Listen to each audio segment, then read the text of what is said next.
오셔서 오시었네. 말씀하신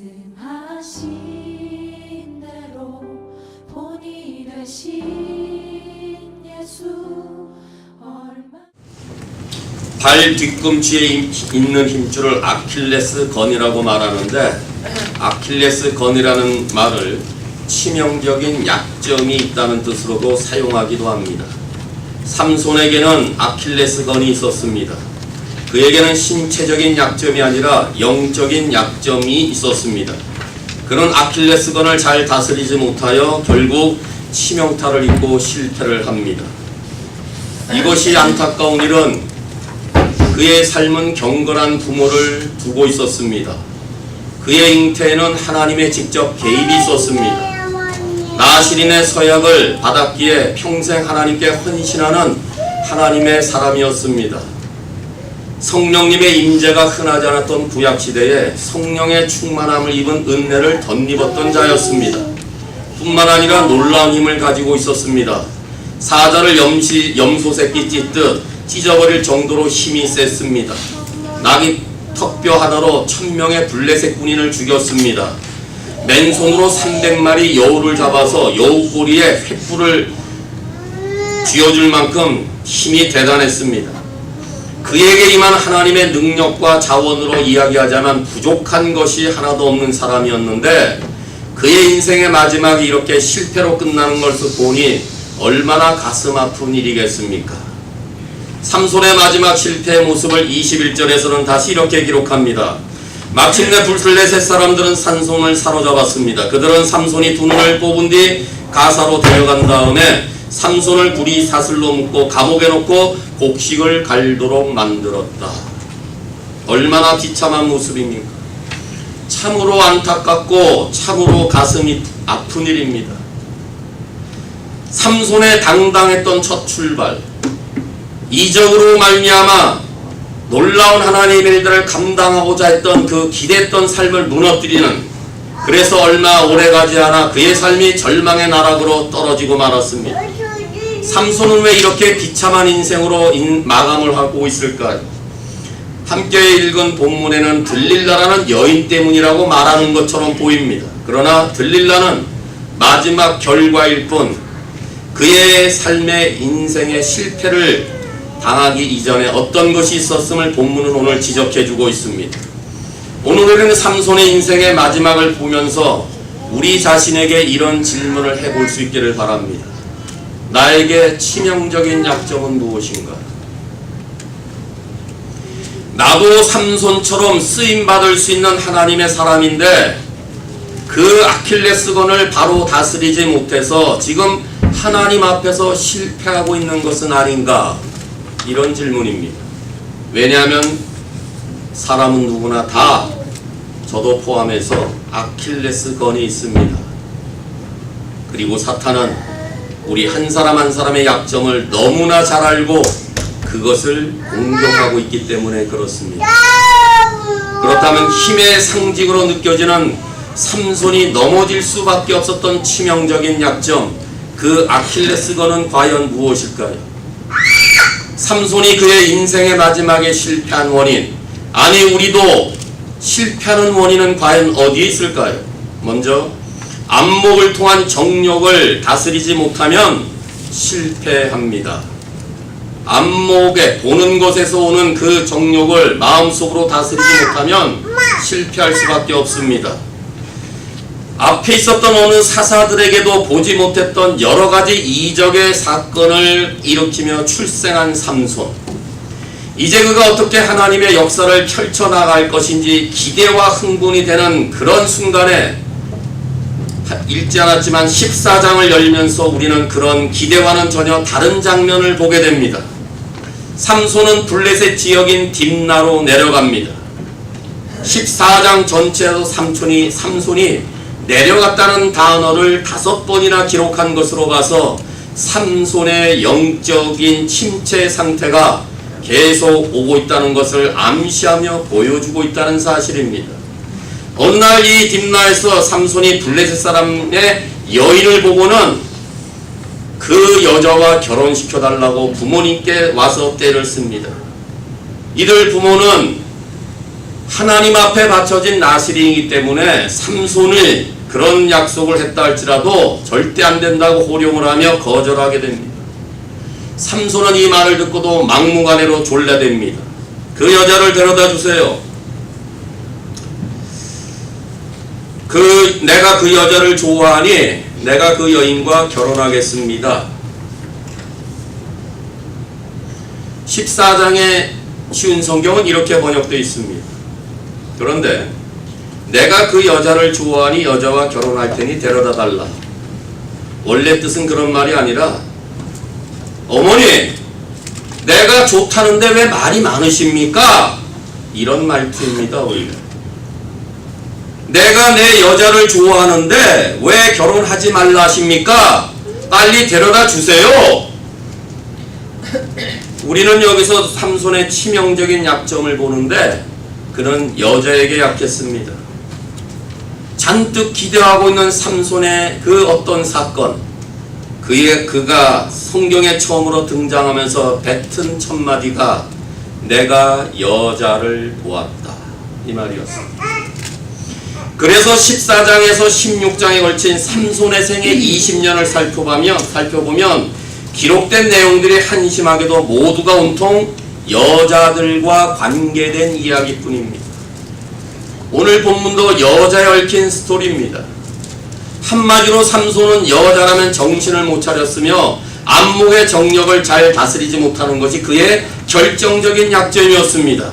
오늘 함께 읽은 본문 1절에 삼손이 블레셋의 땅 가사에 갔다가 한 창녀를 보고 그날 밤 그녀의 집으로 들어갔습니다. 삼손의 여성 편력이 또다시 시작되는 장면입니다. 사사로 부름받은 삼손, 나실인으로서의 헌신을 해야 되는 삼손, 하나님의 사람으로서는 지극히 민망스럽고 실망스러운 모습입니다. 1절에 그날 밤, 2절에 밤새도록, 3절에 한밤중에 이 단어가 두 눈이 뽑히는 흑암으로 바뀌는 삼손을 묘사하고 있습니다. 한밤중에 밤새도록 한밤중에 그러자 눈알이 뽑혀 깜깜한 밤을 맞았다. 그 후에도 삼손은 변함없이 죄의 행각을 계속합니다. 4절에 이 일이 있은 후에 어떤 일? 1절에서 3절까지 창녀와 밤새도록 즐겼던 이 일 이후에 삼손은 들릴라라는 여인과 사랑에 빠지게 되었다고 기록하고 있습니다. 하나님의 능력으로 충만한 삼손이 나귀토뼈 하나로 1,000명의 블레셋을 때려눕히는 당당한 모습은 온데간데 없이 매춘부와 동침하고 있는 모습이나 들릴라와 동거하고 있는 모습은 도저히 기대할 수 없는 아주 실망스러운 모습입니다. 삼손은 힘을 쓸 줄 알았으나 그 힘을 다스릴 줄을 몰랐습니다. 삼손은 이 힘을 청년기 때부터 약점을 드러냈습니다. 삼손은 사자를 쉽게 손으로 때려 눕힐 수는 있었지만 안목의 정욕으로 인한 자기 마음에 있는 정욕이라는 사자는 다스리지 못했다는 것입니다. 삼손의 실패는 여인을 보는 데서부터 시작하고 있습니다. 보는 것이 문제가 아니라 봄으로써 갖는 마음의 문제였다고 지적하고 있는 것입니다. 14장 여인을 보니 16장 가사에 갔다가 창녀를 보니 마음에 따라서 행복해질 수도 있고 불행해질 수도 있고 우리가 보는 것에 따라서 성공할 수도 있고 실패할 수도 있습니다. 그래서 잠언 4장 23절에 무엇보다 내 마음을 지켜라 이는 생명의 근원이 됨이니라 이렇게 가르치고 있는 것입니다. 성경에서 범죄한 사람들 가운데 이 본이라는 말과 연결된 사건을 얼마든지 찾을 수 있습니다. 아담과 하와도 선악을 알게 하는 나무를 봄으로써 타락이 시작되었습니다. 아가는 범죄하게 될 때 바벨론산 외투와 금 한 덩어리를 봄으로 탐심이 들어가 죄를 범하기 시작하여 아이성 공격에서 실패를 했습니다. 다윗 왕은 목욕하는 여인을 봄으로써 모든 죄를 다 짓기 시작했습니다. 우리도 보는 것을 조심하셔야 됩니다. 우리는 지금 무엇을 보고 있습니까? 여러분들이 지금 보고 계신 것은 무엇입니까? 지금 보고 있는 것은 나의 신앙생활에 유익이 됩니까? 그것이 나의 영적 도움에 성장이 되는 것입니까? 아니면 지금 내가 보고 있는 것들이 안목의 정력, 육신의 정력을 일으킬 만한 지극히 세상적인 것이며 쾌락적인 것들입니까? 보는 것을 잘못 보게 되고 보는 것을 통해서 마음을 잘못 다스리면 우리도 범죄합니다. 시편 119편 37절에 시편 기자가 주님 앞에 이런 기도를 하고 있는데 이 기도가 우리의 평생의 기도가 되기를 간절히 원합니다. 내가 무가치한 것들에서 눈을 떼게 하여 주시옵소서. 개역 한글에는 허탄한 것들을 보지 말게 하시옵소서. 내가 주의 말씀으로 나를 보호해 주시옵소서. 날마다 기도하실 때 오늘 하루도 내 눈이 허탄한 것을 보지 않도록 기도하며 하루를 출발할 수 있기를 바랍니다. 오늘 아침부터 일을 나가시게 될 때 내가 무가치한 것들에서 내 눈을 떼어달라고 기도하되 말씀의 도를 내 마음판에 새기면서 우리의 눈을 조심하며 달려가는 하루하루 될 수 있기를 바랍니다. 나를 유익하게 하지 못할 사건이나 상황을 향해서 우리의 시선이 고정되지 않도록 안목의 정력을 잘 관리할 수 있기를 바랍니다. 삼손은 이 점에서 실패했습니다. 우리도 이 부분을 다스리지 못하면 똑같이 실패합니다. 삼손에게 있었던 정력은 결코 죽지 않았습니다. 즉 여자에 약한 그의 정력은 그의 마지막 순간에도 여지없이 또다시 고개를 들고 말았던 것입니다. 이것은 우리에게도 또한 사실입니다. 우리의 정력도 완전히 없어지지 않습니다. 예수님을 믿고 구원을 받았다 하더라도 이 정력은 없어지는 것이 아닙니다. 언제라도 튀어나와서 무섭게 치솟아 오를 수 있기 때문에 그렇습니다. 하나님 나라에 올라가는 그날까지 우리에게 남아있는 안목의 정력, 육신의 정력은 언제든지 기회를 타서 다시 일어나려고 하고 있습니다.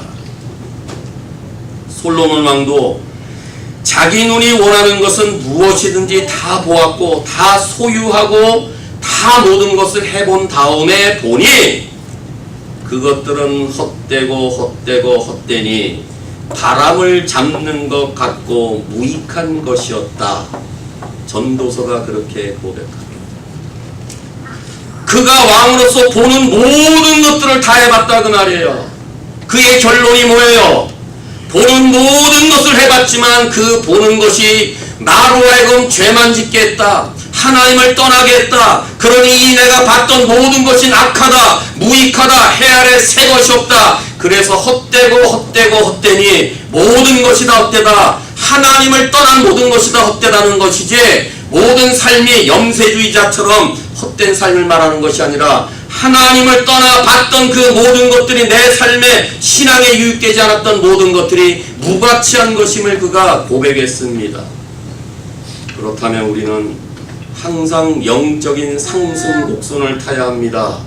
항상 성령에 충만하여 성령의 소욕이 육신의 소욕을 이길 수 있는 삶을 살아야 됩니다. 우리 속에 남아있는 죄가 항상 왕노릇하지 못하도록 날마다 우리의 자신을 의의 병기로 하나님 앞에 드려야 됩니다. 죄를 짓지 않기 위해서 항상 말씀을 내 마음판에 두어야 합니다. 그러니 이제 남은 생에는 믿음의 주여 온전케 하신 예수 그리스도를 바라보며 달려가는 평생 될 수 있기를 바랍니다. 내 주변의 사건만 보지 마시고 현실만 보지 마시고 내 배후에 역사하시는 하나님의 손길을 바라봄으로 이 악하고 어두운 세상에서 날마다 승리하며 의의 길을 달려갈 수 있는 우리 모두가 될 수 있기를 바랍니다. 그럴 때 우리는 승리하는 것입니다.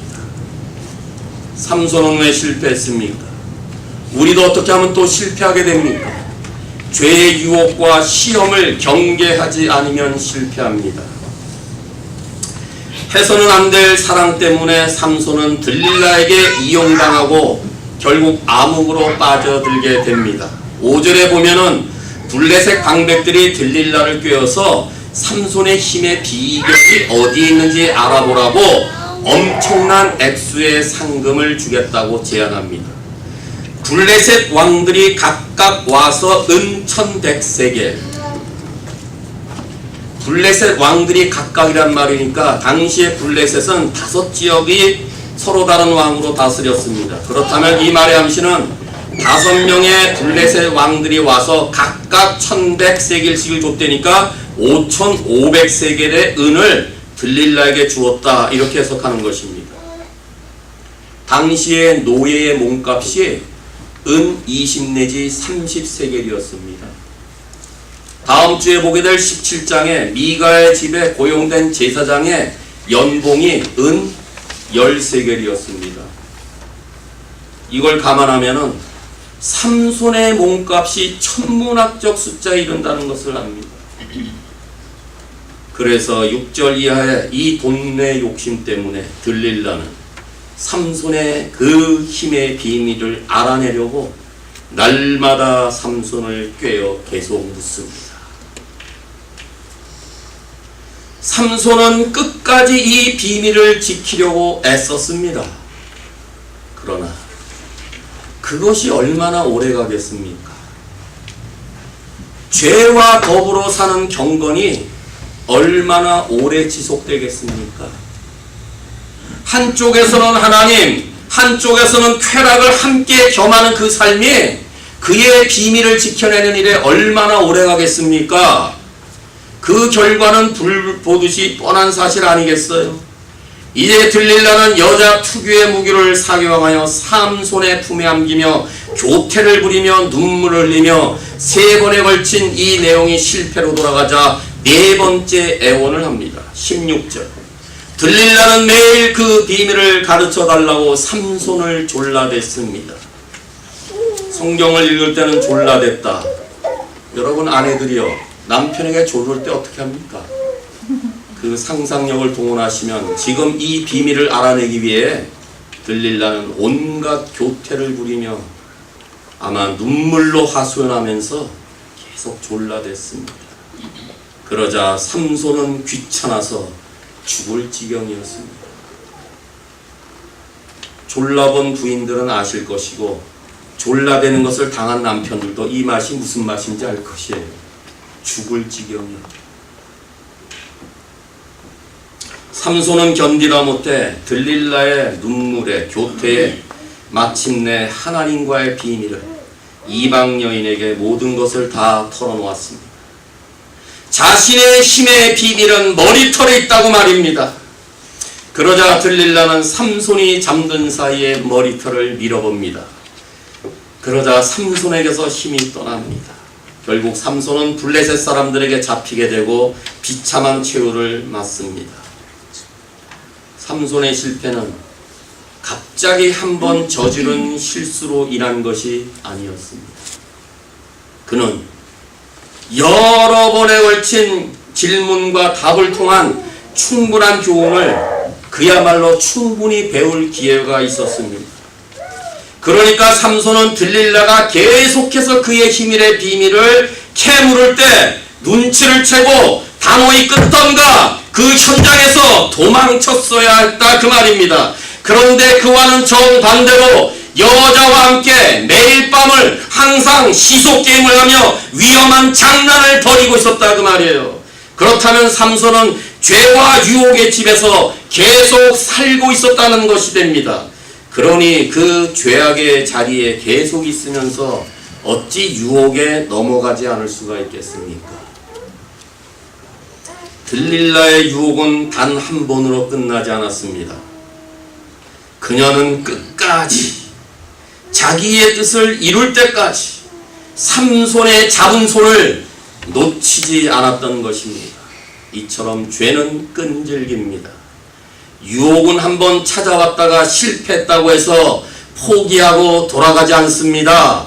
사탄은 우리들을 한번 공격했다가도 패했다고 움찔거리며 도망가지 않습니다. 다음에 또 찾아옵니다. 그래도 안 되면 또 찾아옵니다. 그리고 그때는 훨씬 더 다양하고 훨씬 더 노골적인 방법으로 찾아오는 것입니다. 끝까지 자기 뜻을 이룰 때까지 집요하게 찾아오는 것이 사탄의 전술입니다. 이것이 죄의 유혹의 특징입니다. 이것 때문에 삼손이 실패한 것입니다. 그러니 연속적인 유혹의 방문을 경계하기를 바랍니다. 여러분들 가정에 가끔 그 이단의 이단의 그 교리를 전하는 사람들이 방문하죠.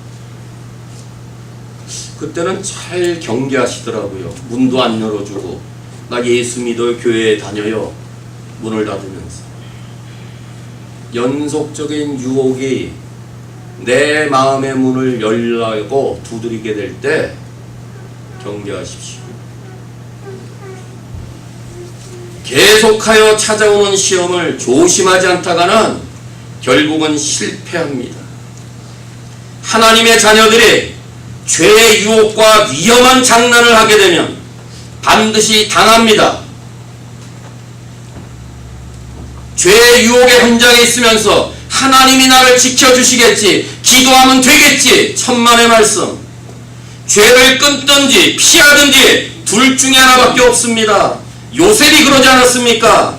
보디발의 아내가 그를 날마다 유혹하다 안 되니까 나중에는 그를 강제로 붙잡고 죄를 범하게 하려고 온갖 자태를 지어내지 않습니까? 그때 요셉이 어떻게 했습니까?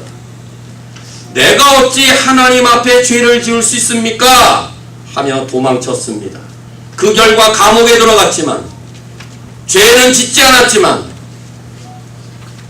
그 감옥으로부터 하나님의 말씀이 응할 때까지 참고 기다리며 오랜 동안 하나님의 뜻을 구하게 되자 마침내 하나님께서는 그를 영광의 자리에 앉도록 하셨지 않습니까?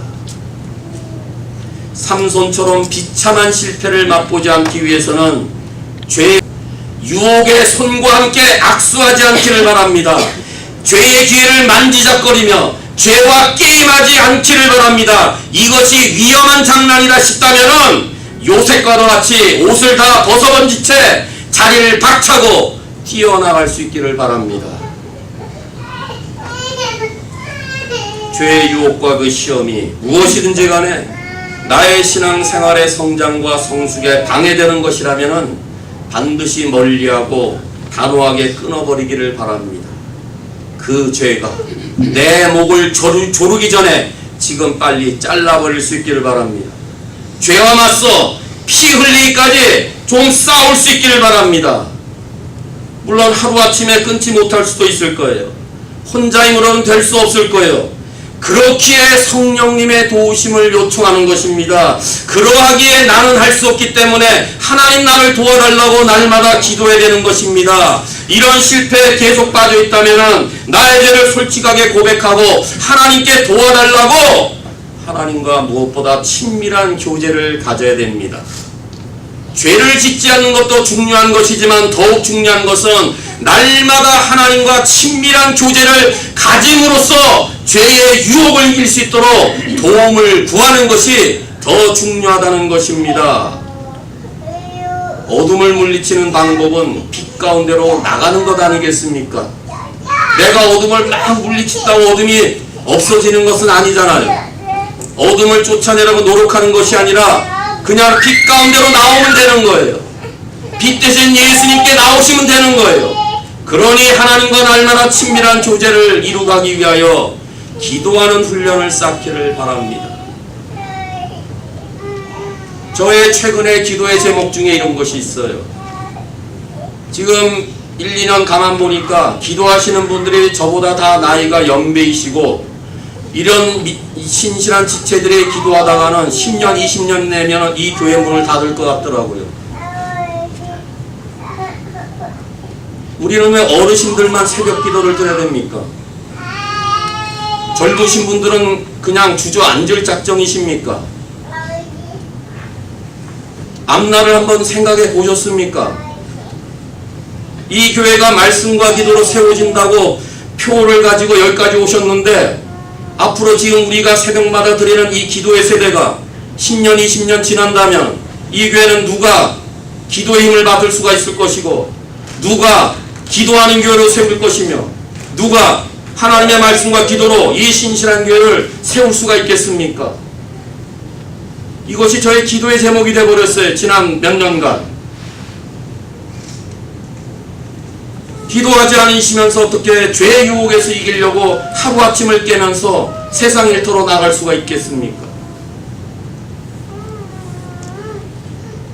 오늘 집을 나서기 전에 기도하기 위해 하나님의 도우심을 구하며 시험과 유혹에 받지 않도록 우린 정말 기도하는 사람들로 세워져야 돼요. 또한 하나님의 말씀을 즐거워하며 말씀을 주야로 묵상할 수 있기를 바랍니다.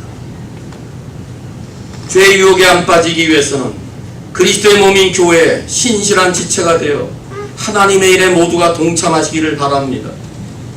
예배만 드리러 왔다 갔다 하지 말기를 바라며, 왜냐하면 주님은 교회를 그리스도의 몸에 비유했습니다. 우리 몸 중에 손가락 하나가 일을 안 해본다고 가정해보세요. 손가락 하나가 피가 공급되지 않는다고 생각해보세요. 손가락만 아픕니까? 손가락만 상합니까? 온몸이 다 아파요. 여러분들 한 분 한 분 지체가 아프면 우리 지체가 다 아파요. 이게 교회라는 것입니다. 그러니 교회 여러 사역과 섬김에 함께 동력할 수 있기를 바랍니다. 내가 없으면 주님의 몸은 건강하지 않습니다. 나 한 사람이 빠지면 몸된 교회는 약해질 수밖에 없습니다. 하나님이 주신 자원과 능력을 잘못 활용하며 죄와 장난을 치면서 하게 될 때 삼손이 실패했다면, 이제 우리의 남은 믿음의 경주는 우리 한 분 한 분에게 주신 하나님의 자원과 능력을 잘 활용하여 삼손과 같은 비참한 최후가 아니라 하늘의 신령한 복의 열매를 날마다 맺는 가운데 하나님께 영광을 돌리는 평생 될 수 있기를 바랍니다. 삼손이 왜 실패했습니까? 우리는 어떨 때 실패합니까? 승리의 근원이 하나님이심을 망각하면 실패합니다. 본문에서 가장 비극적인 구절이 있다면 전 20절을 꼽겠습니다. 들릴라가 소리쳤습니다. 삼손! 블레셋 사람들이 당신을 잡으러 와요. 빨리 깨요. 일어나세요. 라고 하자 삼손이 잠에서 깨어서 전처럼 한번 힘을 써봐야지, 그렇게 생각했대요. 삼손은 여호와께서 자기를 떠나셨다는 것을 알지 못했다. 하나님의 사람이, 하나님께 쓰임받아야 될 사람이 하나님이 떠난 것만큼 가장 슬프고 비극적인 일이 어디 있습니까? 삼손이 두 눈을 뽑히는 장면보다 20절의 장면이 더 슬프지 않습니까? 모든 힘의 근원이 하나님인데도 마치 자기가 옛날에 했던 것처럼 힘이 있었다고 착각했던 삼손. 하나님이 그의 방탕과 경건치 못함을 보시고 이제 떠나셨는데도 그 사실조차 깨닫지 못하니 얼마나 불쌍한 인생입니까? 삼손은 지금 자기의 영적 상태를 몰랐던 것입니다. 하나님의 은혜가 떠나버리니 삼손은 힘을 잃었습니다. 두 눈이 뽑히게 되었습니다. 하나님이 주신 복을 잘못 사용하고 죄악과 더불어 장난하면 하나님은 다 뺏어가십니다. 그것이 무엇이든지 간에 하나님이 회수해 가십니다. 주 떠나가시면 내 생명 헛되네. 찬송리가 불렀어요. 내 생명, 하나님이 떠나면은 헛된 것입니다. 삼손의 위대한 힘의 원천은 그의 머리털에 있었던 것이 아니라 전적으로 하나님께 있었습니다. 그렇다면 삼손에게 있어서 중요한 것은 머리털이 밀린 것이 아니라 하나님께서 그를 떠난 것이야말로 가장 중대한 문제였다는 것입니다. 그런데 그가 이것을 깨닫지 못했어요. 결국 삼손은 자신의 약점의 본질이 무엇인지도 몰랐지만 자신의 강점의 근원도 죽을 때까지, 머리털이 잘릴 때까지도 몰랐다 그 말입니다. 기억하십시오. 우리의 승리의 근원은 하나님이십니다. 우리가 이길 수 있는 근원은 머리털이 아닙니다. 돈이 아닙니다. 건강이 아닙니다. 우리가 가지고 있는 지위와 학벌이나 좋은 배경으로 이길 수 있는 것이 아닙니다. 그런 것은 다 없어져도 좋습니다. 하나님과 함께 하시면 이깁니다. 하나님만이 내 곁을 떠나지 않으면 우리는 승리할 수 있습니다. 그러나 반대로 돈도 있고 건강도 있고 지위도 명예도 있지만 하나님이 떠난 인생이라면, 하나님이 없는 인생이라면 그런 사람은 참으로 불행한 사람이요, 망한 인생입니다. 그래서 요한복음 15장, 나를 떠나서는 너희가 아무것도 할 수 없다. 하나님을 떠나서는 할 수 있는 것이라고는 아무것도 없다는 것입니다. 우리는 하나님만을 의지하고 사십니까? 아니면 하나님 외에 붙드는 어떤 다른 것 때문에 살고 있습니까? 우리는 하나님이 늘 내 곁에 계신다는 사실로 인하여 든든하며 힘을 얻고 있습니까? 아니면 하나님이 아닌 다른 것이 내 옆에 있어서 날마다의 삶이 든든하다고 느끼십니까? 우리의 힘의 근원이 무엇이냐고 누군가가 나에게 묻는다면 꼭 이렇게 대답하십시오. 나의 힘의 근원은 오직 하나님께 있습니다. 하나님께 있습니다. 20절의 말씀이 중요한 이유는 그런 삼손이 바로 우리일 수 있기 때문에 그래요. 우리도 하나님을 믿는다 하면서 하나님이 떠났는데도 모르며 신앙생활을 하고 있는 그 모습이 삼손과 우리와 별다를 바가 없다, 그 말을 말씀하고 있는 것입니다. 잘 생각해 보십시오. 우리는 삼손보다 엄밀히 말하면 예수를 믿은 이후에 하늘의 신령한 복을 다 받았다고 가르치고 있습니다. 그러니까 삼손보다 더 뛰어난 능력과 자원을 우리가 받았는데 우리도 삼손처럼 실패할 수 있다는 거예요. 아무리 구원을 받았고 하나님이 우리 안에 계시더라도 계속해서 불순종하며 산다면은 이 땅에서 하나님의 능력을 잃어버린 채 비참한 최후를 맞이할 수 있다는 것입니다. 더 나아가서 내 인생에 내주하시는 하나님의 임재를 나 때문에 내가 하나님을 잃어버린다면, 내가 살고 있는 삶의 영역에서 하나님이 없는 것처럼 사는 그것 때문에 하나님이 나를 떠나버린다면 나는 나 때문에 하나님을 욕되게 하는 것이고 오히려 나 때문에 위대하신 하나님의 이름을 떨어뜨리는 것이 됩니다. 만약에 그런 사람들이 모인 교회는 능력을 잃어버리고 시들어버릴 것입니다. 주님을 만나는 기쁨을 아는 성도들이 함께 있어야 이 교회도 주님의 기쁨이 넘쳐나는 것이고, 하나님의 임재 앞에서 사는 성도들이 함께 있어야 교회도 하나님의 임재를 함께 경험하는 것이 되기 때문에 그렇습니다. 혹시 우리 중에 교회가 너무 차갑다, 교회가 어떻게 이렇게 하느냐 라는 생각들을 가지고 말을 하시는 분들 혹시 계시다면, 교회를 탓하기 전에 혹시 내 마음이 주님께서 멀어져 있기 때문에 그렇게 말을 하고 있는지 아닌지 점검하십시오. 왜냐하면 나의 마음이 새 속에 물들어 내가 차갑게 느껴지면, 그래서 내가 하나님과 멀어졌다면 내가 모이는 모임도 차갑게 식어버릴 것이고, 나의 차가운 마음으로 모이는 그 모임도 하나님과 멀어질 것이기 때문에 그렇습니다.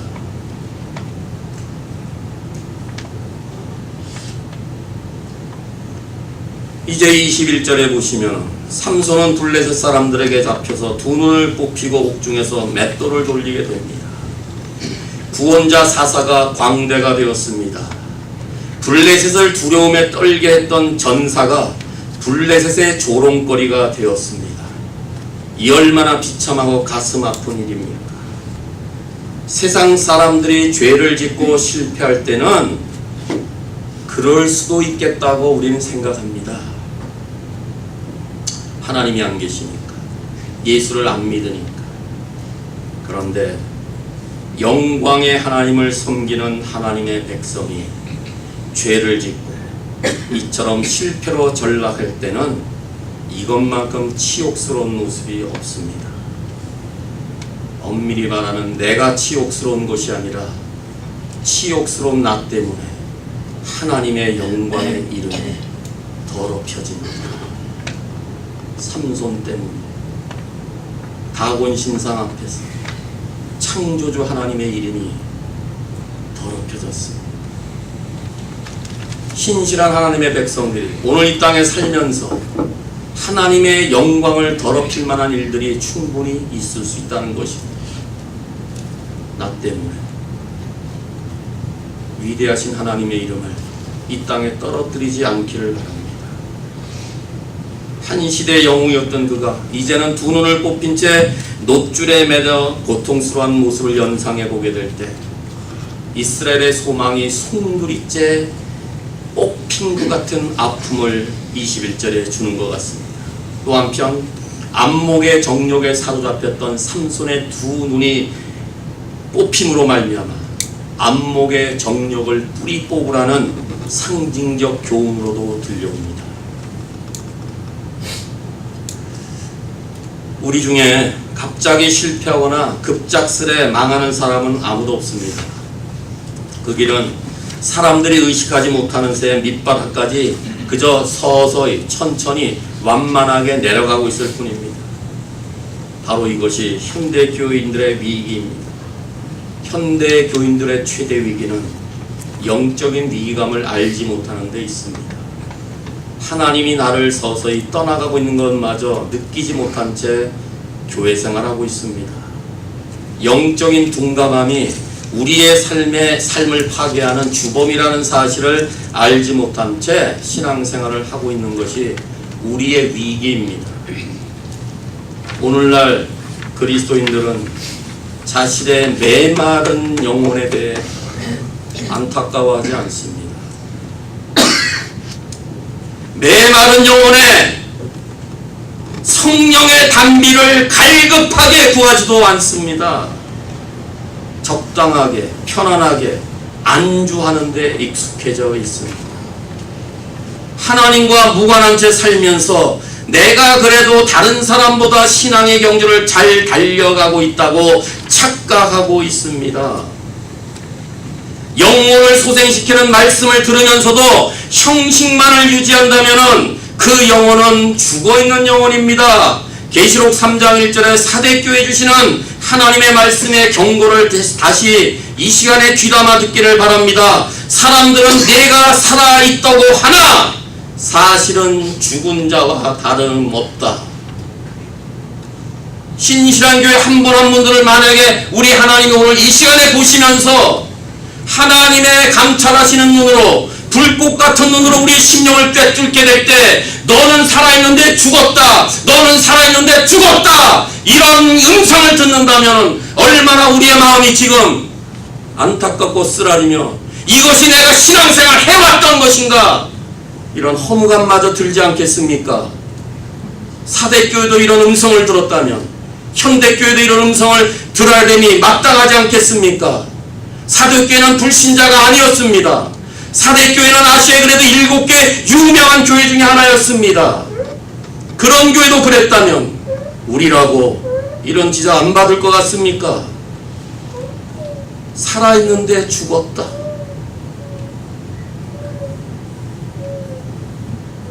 살아있는데 죽었대요.